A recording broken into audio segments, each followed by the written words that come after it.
हाय बने नमस्कार। मैं नंदलाल भारती उपस्थित हूँ लेकर एक लघु कथा। और इस लघु कथा का शीर्षक है ऐसा क्यों। यह कथा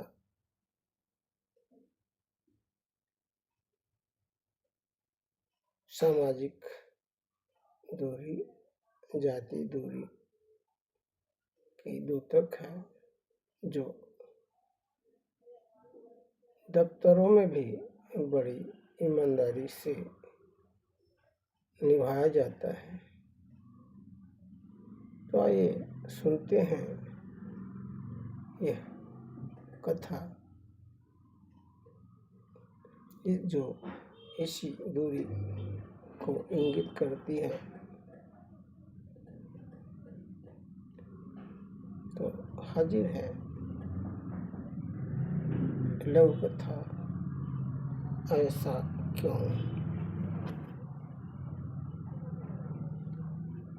पापा जी का देहावसान हो गया का समाचार एकदम फैल गया। पापा जी उच्च अधिकारी के पिताजी थे, भले इंसान थे। पापा जी के अंतिम संस्कार में विभाग के सभी लोग दफ्तर के वाहन से गए थे। हाँ, बीमार छोटे बाबू से परहेज किया गया था। छोटे बाबू से परहेज का कारण भी था। कारण यह था कि छोटे बाबू छोटी कौम से थे, जो भारतीय समाज का सुलगता हुआ दर्द है। छोटे बाबू आंसुओं से भरी आंखें लिए संस्कार में, अंतिम संस्कार में शामिल तो हुए थे, पर अकेले अपने साधन से। उठावना के दिन तो दफ्तर में मीटिंग भी हुई थी। सभी के परिवारजनों को दफ्तर की गाड़ी से इकट्ठा भी किया गया था। इसके बाद उठावने में सभी लोग गाड़ी में ही, जो दफ्तर की ही गाड़ी दी थी, बारी बारी से उठावना के कार्यक्रम में गए थे। सभी सपरिवार गए थे। इस बार भी छोटे बाबू को अछूत समझकर नजरअंदाज कर दिया गया। 13वीं के दिन भी ऐसा ही छोटे बाबू के साथ हुआ। दफ्तर में हो रहे भेदभाव से बौखलाकर छोटे बाबू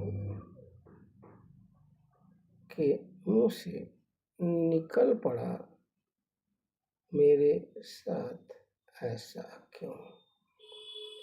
क्योंकि मैं अछूत का बेटा हूं, इसलिए दफ्तर में भी दूरी बनाई जा रही है।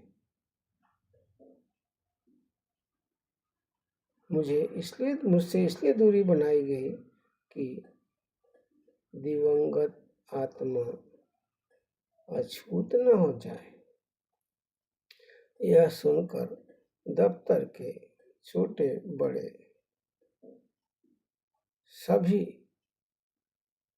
श्रेष्ठ जनों से मेरा मतलब है उच्च वर्णिक कर्मचारी और अधिकारी, सभी श्रेष्ठ जनों के होंठ पर जैसे ताले पड़ गए थे। चेहरा तमतमा गया और छोटे बाबू जो छोटी कौम से भी थे, उनका चेहरा विजयी मुद्रा में था। तो भाइयों बहनों, यह लघु कथा ऐसा क्यों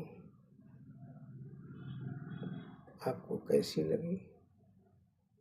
जैसा कि आप सभी जानते हैं, हमारे देश की सामाजिक स्थिति, आर्थिक स्थिति और देश के विकास में जातिवाद, भेदभाव घातक साबित हो रहा है। फिर भी 21वीं सदी में भी ऐसा क्यों हो रहा है? यह कथा आपको कैसी लगी? जरूर अपनी टिप्पणी दें, सुझाव दें। मेरे चैनल को शेयर करें, फॉलो करें, सब्सक्राइब करें। फिर किसी कहानी और लघु कथा या कविता के साथ उपस्थित होता हूँ। तब तक के लिए धन्यवाद।